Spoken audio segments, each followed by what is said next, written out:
My goddess is better than your god. You worship Goddess V by discussing her, having her name on your shirt, or even debating about her. Because anyone who's presenting their religion and saying that that's what they believe is suggesting that that is the best option. But it's good to challenge them and say, The odd thing is, will people even be willing to debate and defend their position? Because, for example, in debating Christians, you can say that their religion is incomplete. It requires a savior character. And will that savior solve real-world problems? Or will they try to use supernatural means or magic instead of actual scientific and sustainable solutions?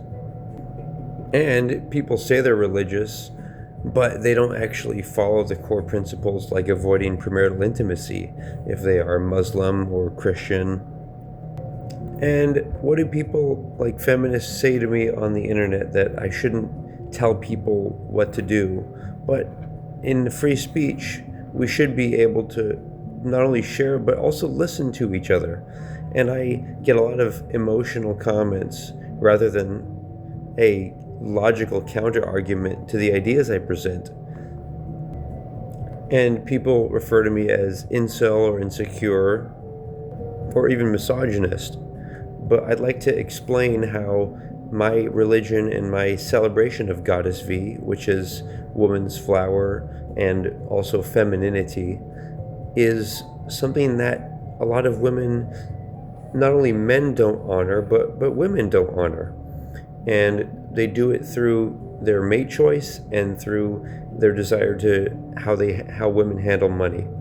So women thinking that it's empowering to be making money, and what it's really doing is it's reversing the polarity. It's making it so that women are more masculine and they inevitably get attracted to more feminine men who don't want to provide for a woman. They don't want to be a masculine leader, provider, husband. And we've got all this great technology out there, guys. The ideology is outdated, and we have technology where we can and should be able to afford to that only men have to work for money in the dangerous world where they deal with other men, and women should be able to enjoy being safe at home and if they do jobs, do less dangerous jobs, which a lot of times women do.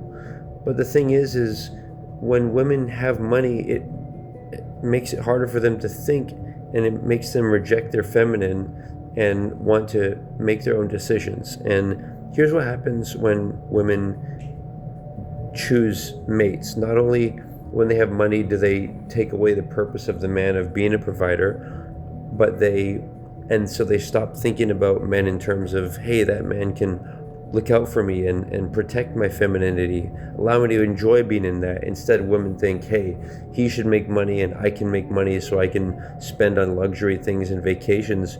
And that's a substitution for honoring her femininity. The next thing women say is that they don't want to have financial dependence on a man because then he has power over her. But guess what? That is what you want in a marriage. You want to have power over each other, be equally submitted, where you're all in as a man, you're giving her your spare time, your spare money, your name, so that and your children, so that if she were to break up, she could take your children, your alimony, put shame on your last name.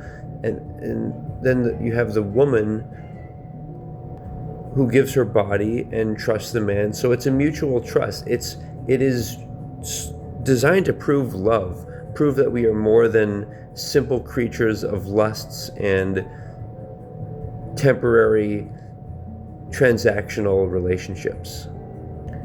But to commit for life, you're going to want to study it a lot. And what people do is they interact in these relationships and half-hearted marriages where they haven't really studied themselves. They haven't studied men's and women's psychology. They haven't hired specialists. They haven't involved their family.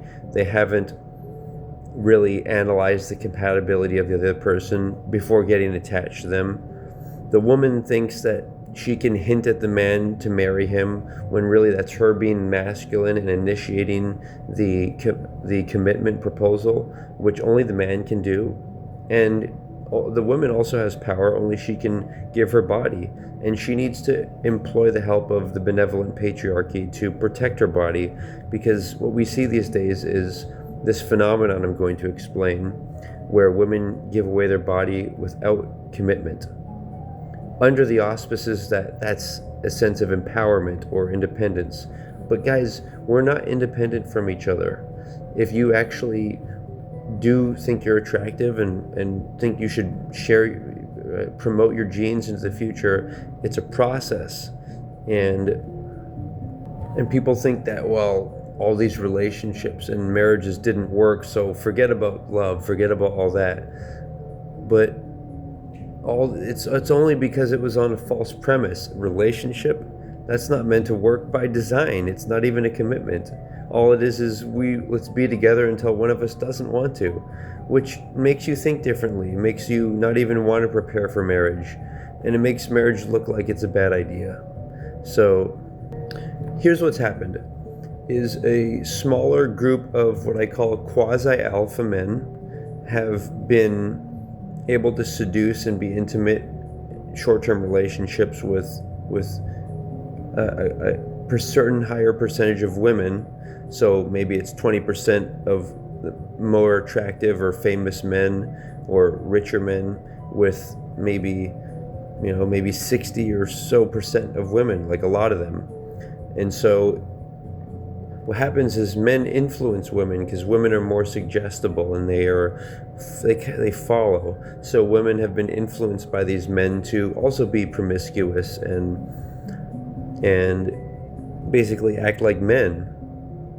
But the thing is, what women don't get is that if a man doesn't commit to you for life, then he taking your body is not a win for you. It's not a brag that, oh, I got this attractive guy who's these are alpha traits, such as a man's height or muscle size, private size, his wealth, his humor, his intellect. And women like to brag at these traits, but all it does is make a comparison to their future husband, a guy who's actually want to commit to them. Comparison is the thief of joy, because it creates a premature attachment and it creates memories that you don't want. It's not a brag, guys, to be addicted to intimacy, whether you're a man or a woman. It's not a brag to be addicted to somebody in the bedroom or attached to someone because their humor, their personality, or in a lot of women's case, they get accustomed to a rich guy's fancy lifestyle, and then the man sees her as disposable when she ages out. And all of this confuses the whole world of having a husband. So what women think to themselves is, why would they want a non-alpha man if this man is acting like he wants me? He's lying. And it might be because women have this monkey branching in their unconscious brain, like in their lower level. If they don't do the work to be more conscious and evolved, women can be not interested in marriage or stability or even having children. They can be interested in competing with other women to get the guy who's got status, or get the attractive looking guy. And then it's just this simple, trying to be, so they're wanting to be this like alpha woman lady. And all this is a rejection of the patriarchy, of fathers and brothers who truly want to protect them, help them find a future husband. It's a rejection of preparing for their future husband as a woman, and it's a rejection of caring for their own body because they're not treating it as sacred or valuable. They're not playing the role. The woman's role is they're supposed to give chase. They're supposed to run away from men and only give the man their body once they get that life commitment. So the thing is, guys, these alpha men, they don't have principles. For example, I would not want to be intimate with a woman unless she was not only married to me, but had the same core values as me, such as veganism. But these alpha guys, so even if she was attractive and she wanted to be intimate with me, I would not want her. Quasi alpha guys, all they want to do is they want to get off, they want to dominate women, and they want to seduce women with saying like "I love you," and the irony is these guys, they may have good genetics and they should be passing those on, but instead of getting married, instead of having the consistent intimacy throughout the week of marriage, instead of having a marriage to a woman they actually would want to commit to, that they actually are like excited about, and that they could have, if they're both have good genetics, they should be able to have a number of children. But instead, these men, what they do is they try to get a new women every weekend. They avoid having kids, which is not alpha at all. And then when they do have kids, even if they have a number of them, then there's lack of the father, them being present, and there's drama, and there's, what I'm saying, guys, is might be exaggerated, might not be that high percentage points, but I'm saying this is something that occurs, and that women are rejecting their womanhood and giving themselves to men who are not trying to be a provider, protector, masculine man. And hey, they might be saying, oh, well, they want the guy who can be really enjoying having fun with them in bed, or is like an interesting guy. But guess what? That's no different than being a drug addict. If you're a woman chasing these certain men, or if you're a guy chasing a certain type of woman, then it's no different than a drug addiction or behavioral addiction, where you're doing something that's not really sustainable. It's not going to end up in a peaceful life. It's not going to end up in having children and then happy, healthy grandchildren. Final point, guys. I worship Goddess V. I worship femininity. I do not worship things like wishing I was other people or envy. In fact, I think envy does not exist. I think it's only a disapproval of the misuse of somebody's body or money. So if a couple has good genes, they may have money, and they're using it in a family-oriented, society-oriented, and sustainable way, hey, we should all approve. And so what I'm saying is, when you encourage women to be men, when you encourage them to be masculine and provide for themselves, it's similar to encouraging men to be feminine, and that men should want to caretake for little kids and be supportive followers. It's convoluted, and it doesn't apply to most people, only some people. And as we know, women are emotional, and when you allow them to do whatever they want, and men can't do whatever we want either. We have to be very structured, and we have to do our responsible things, and so do women. So we have to seek truth, and part of that recognizes that the dark aspects of men and women, that women don't really naturally seek that higher thing. Like, how religion says men should be following their higher power, and then women should be following the man. Well, to me that makes sense, because women, a lot of the comments I get from women, no women wanted to debate or discuss this with me.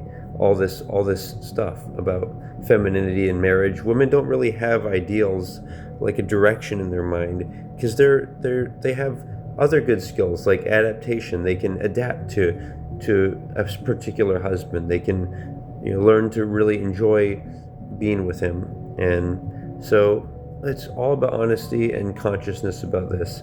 And women should know what a masculine man is and how to be one. Women should be smart, strong, capable of making money in emergencies.